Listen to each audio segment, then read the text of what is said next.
This is Indie Book Publishing. Indie Book Publishing is a show about new books and the authors who wrote them. It's an opportunity for prospective readers to hear directly from the writers, to hear what inspired them to write and publish, and to hear all the inside details about their books. And now, Indie Book Publishing with your host, Steve Jorgensen.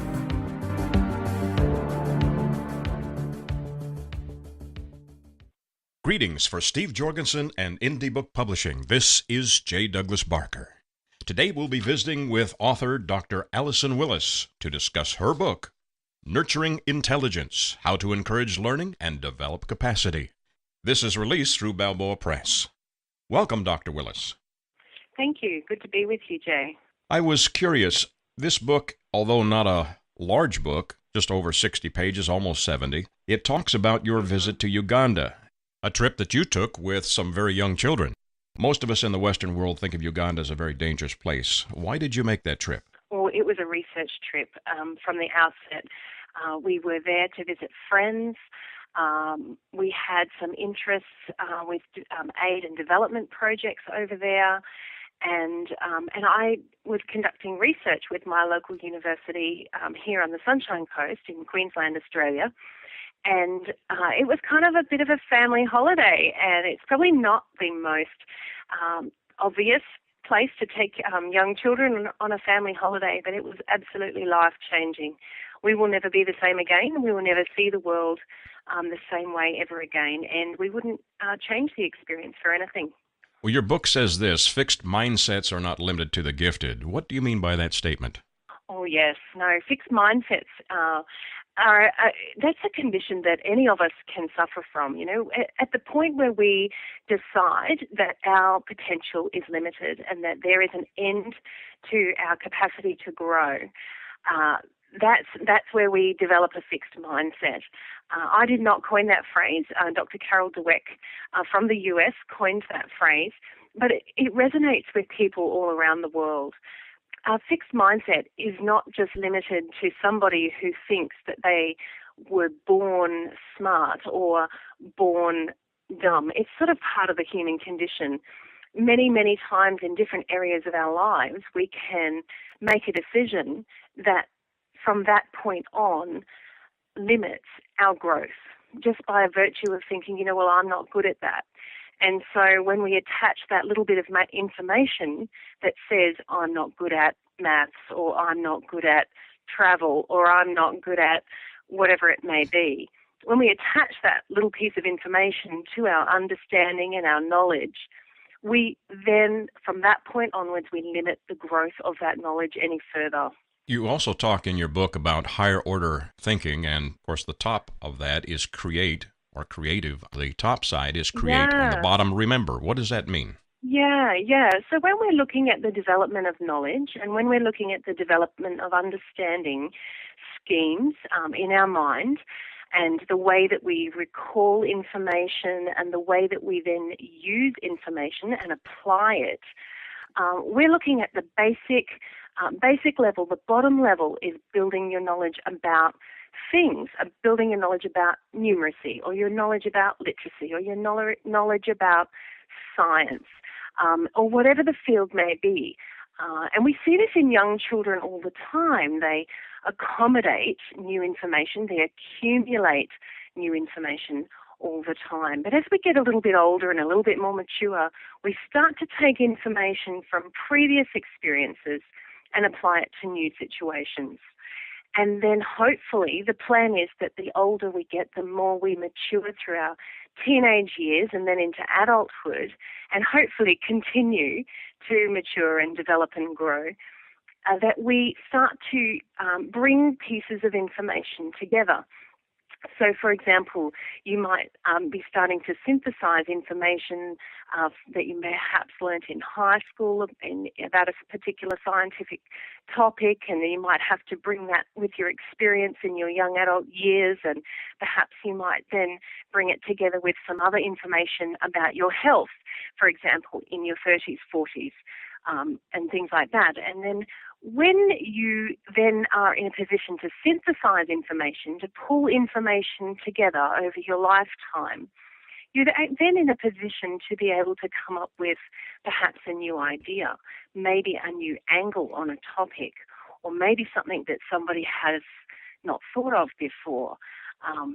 And they talk about this, education researchers and leaders talk about this capacity to respond to new situations or novel situations as fluid intelligence. So it's not just your ability to problem solve according to a formula, but it's your ability to problem solve according to a new situation that you've never come across before.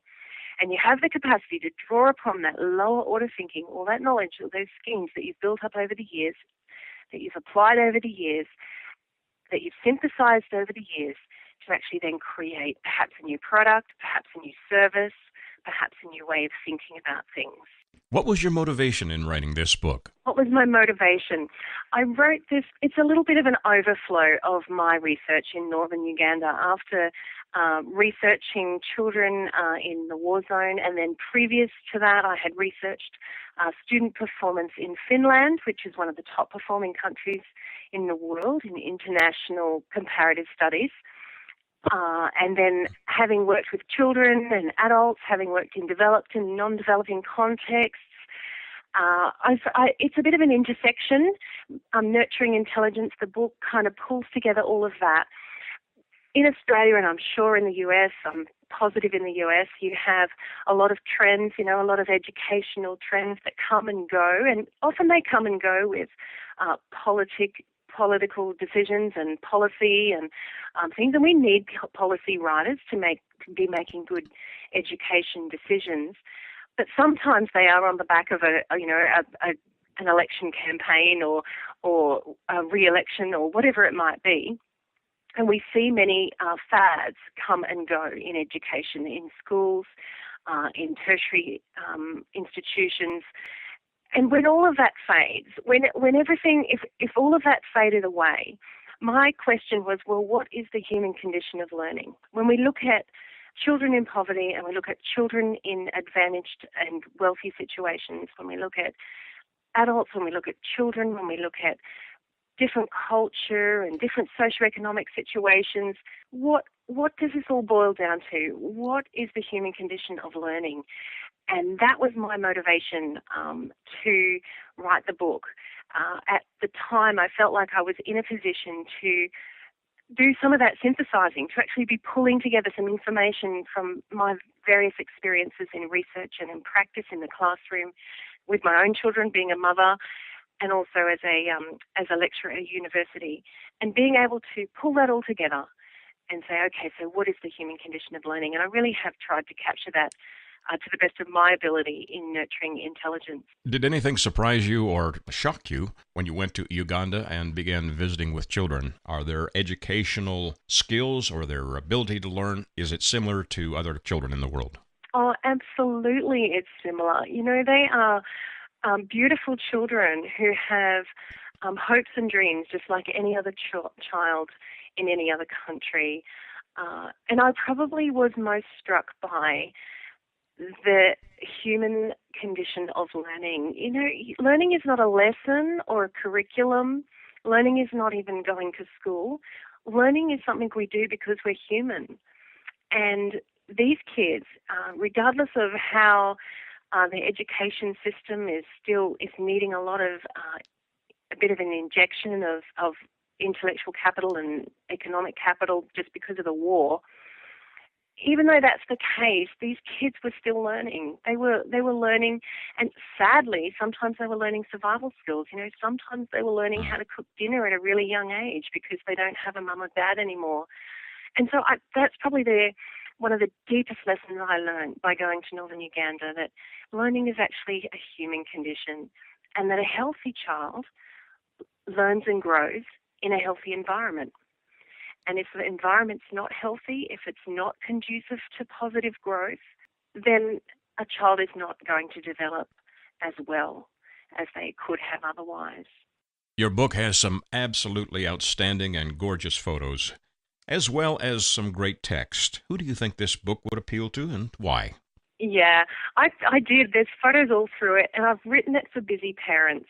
I've written it for parents who want to understand how their children learn I've written it for parents who are concerned about the future of their children and what life's going to look like, and how on earth can I prepare my child for a future with all these technological advances that I can't keep up with. And most of those kinds of parents, those parents that are thinking about the future, they're busy. They have jobs and they have commitments and they have commitments in their communities. They're involved in community groups.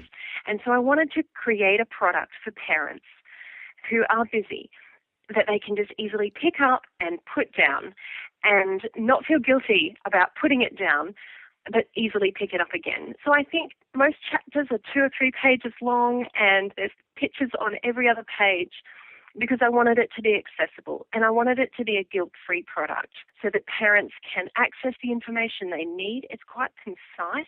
There's not a lot of long-winded explanations in nurturing intelligence, and that's done deliberately. I've deliberately created a product in that way for busy parents.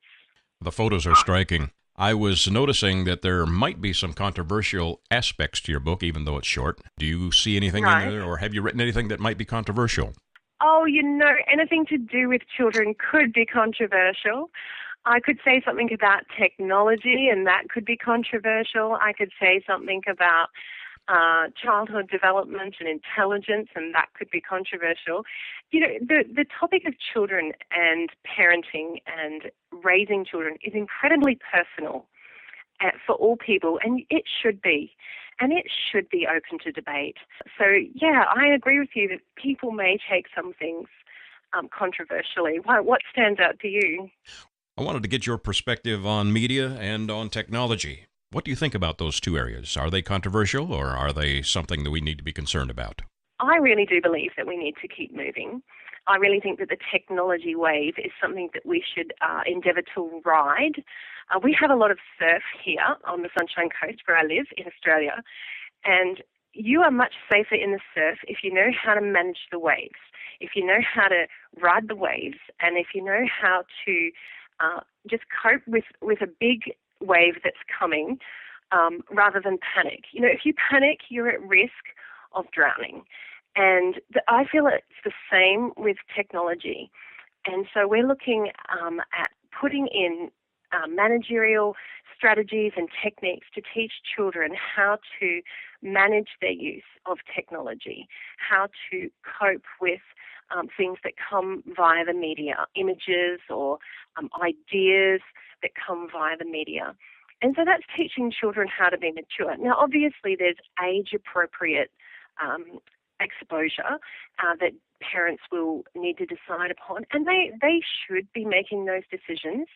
And then at a time, there will be, when children have their own devices and they will be given autonomy and they will increasingly take responsibility for their own use of technology. What I talk about in Nurturing Intelligence is, in terms of technology, is when children become addicted to technology, which they can. Dr. Gary Small talks about that in his book, iBrain. Professor John Medina talks about that in his book, Brain Rules. When children become addicted to technology, they are limiting the neurological development of their brains. And so we've got to be careful that technology is something that we ride, that we're not swamped by, that does not ride us. We've got to remember that we're the ones on the surfboard, not the technology. The wave is the technology. We want to be in charge of this wave, not have the wave take charge of us. Absolutely. Now, the greatest gift you can give a child, what do you think that is as a parent and as an educator? Oh, the greatest gift. This is going to sound incredibly cliched, but I just resolutely believe that the greatest gift that you can give a child is unconditional love. When I was sitting under a mango tree in northern Uganda, talking to teachers that work with children who are hungry, whose families are dying of HIV/AIDS, who have lost loved ones in the war. Over half the population in northern Uganda is under the age of 15. And when I was talking to teachers there, at one point I stopped and I just said to this young teacher who was young children, they would be the preschool prep kind of 6-year-old age group. I said, how do you do it? These kids are hungry, They're sick. They don't have food to go home to. They don't have parents to go home to. And I know it sounds incredibly cliched, but it was just so incredibly true. She said, "We just love them." And that was the way, that was their first response to post-traumatic stress, to depression, to learning difficulties, to hunger, to love them.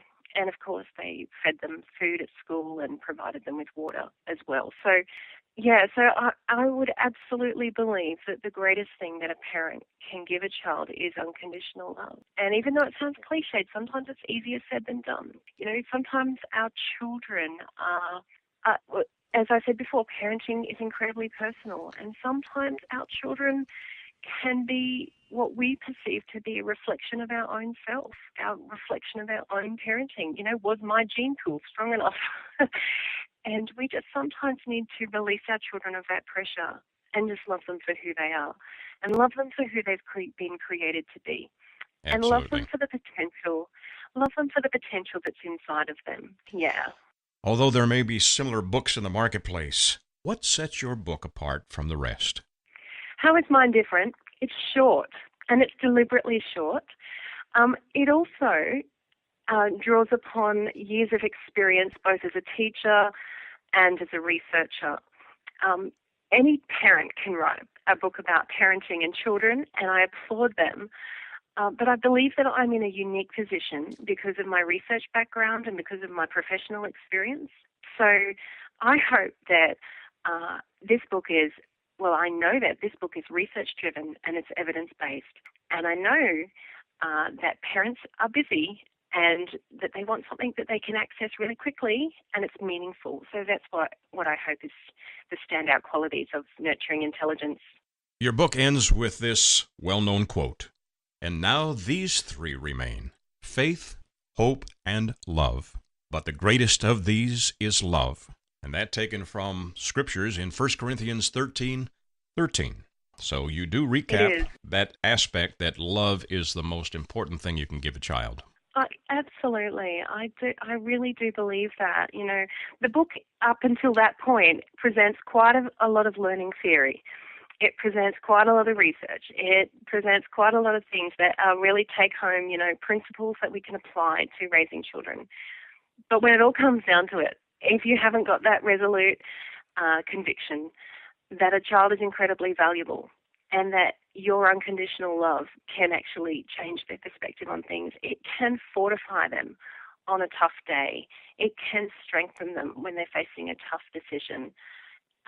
Esteem comes from the family. Esteem comes from the community that you belong to. You know, we can be so preoccupied with self-esteem in the West, but our self-esteem is a direct product of the health of the environments that we live in, the community groups that we run in, the family that we belong to. And so the power of love is incredible. Exceptional advice. We've been visiting with Dr. Alison Willis, author of the book Nurturing Intelligence. This is a Balboa publication. Dr. Alison, where can we get a copy of your book? Oh, you can go to Balboa's website, bookstore.balboa.com, and it's available in soft copy, which is my recommendation because there's so many images and pictures, but it's also available as an ebook.